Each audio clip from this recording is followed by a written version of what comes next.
Hi everyone, my name is Jess and today I'm going to be answering the question, how to talk about that gap that might be in your CV or your career path. All right, let's go ahead and get started.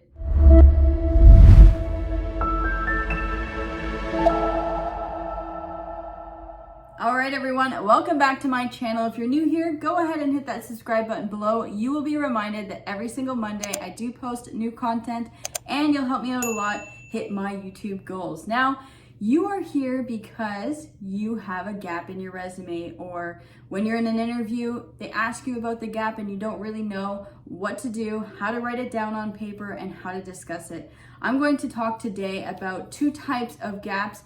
One gap it might be in the past, you might already be employed, but you are looking to move out of your role and you don't know how to talk about the gap once again. And the second type of gap is you are in the gap right now, you currently don't have a job and you don't know where to start. You don't know how to update your LinkedIn, you don't know what to put on your resume, and you don't know how to have that conversation. I think that gap is what we're going to focus on today.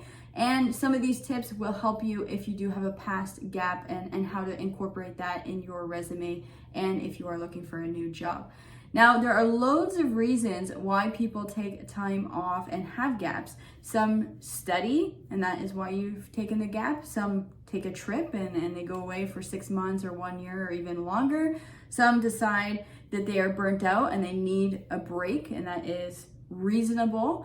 Some decide to have children and they are stay-at-home parents and they need that time. Sometimes it's almost 5-10 years that they decided to have a gap, and that is also okay. Or the other gap that is the elephant in the room is you were fired or let go and you currently have not found another job for maybe the last year. So these gaps, I see so many people. I was just in a webinar conference last week where some woman didn't know how to put stay-at-home mom in her resume, and I thought, put it in. Put the fact, if you are a stay-at-home parent, put that in your resume, put that on LinkedIn. That is a reasonable gap, and most of the gaps in our life are reasonable if you have a reasonable person interviewing you. Now, how you want to put that on your resume if you're a stay-at-home parent, you can absolutely write that there.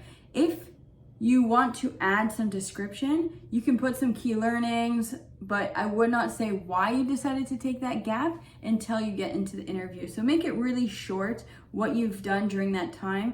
I have learned a lot in the last 6 months of being a parent, so I highly imagine if you've taken a year or 5 years, you have learned so much about parenting, about patience, about managing time management. All of those things are key learnings that you could put in your resume. Now, if you currently have a job, I don't think I would go into the detail of what you've learned as a stay-at-home parent, but if you're looking to re-enter the workforce, this is a great way to say what you have learned.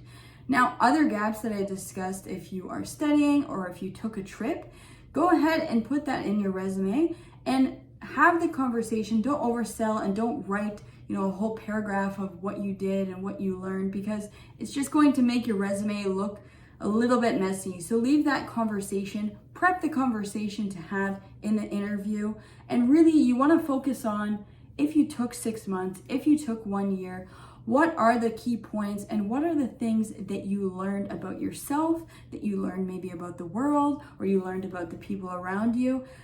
In any interview, I'm looking to see about personal experiences, and those personal experiences can always be related to the job, and it's not going to relate to the job on a technical basis unless you decided to study something in the technical field. But most of the time, those gaps are times to learn new soft skills. So, hey Jess, I took 6 months off. I've been looking for a job. I decided to work on my presentation skills. So maybe I joined Toastmasters to practice those skills. It's really important to show what you have been doing in that gap for them to see your personality. If you have done nothing in the gap, it is going to be a hard sell, but you could say you were doing nothing in the gap because you needed to relax and recharge, to be refreshed, to hit back the workplace. So there's tons of ways to explain the gap. Every gap is unique to you, but the things that you need to look at is What did I do during that gap? Did I study? Did I learn some new soft skills that can bring to the organization? You are going to want to highlight the skills that you have learned most related to the job.